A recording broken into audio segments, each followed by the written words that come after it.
ang sumusunod sa akin ay magkakaroon ng ilaw sa kanyang buhay at di nalalakad sa... Okay.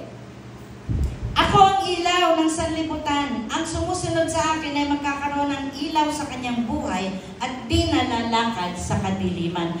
Kaya binanggit dito, O Zebulun, O Naphtali, na dati kayo pugad ng kasamaan, balot ng kadiliman, now the light has shone.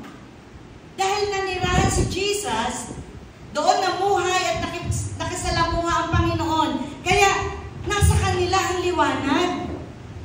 Nakuha po natin yung prophecy. Nasa inyo na, kasama mo na ang ilaw ng sanlibutan.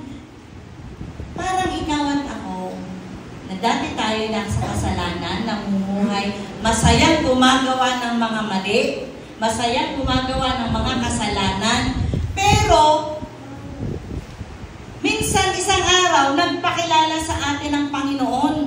Diba? May nag-share sa'yo. May nag-invite sa'yo. Halika, punta tayo sa church.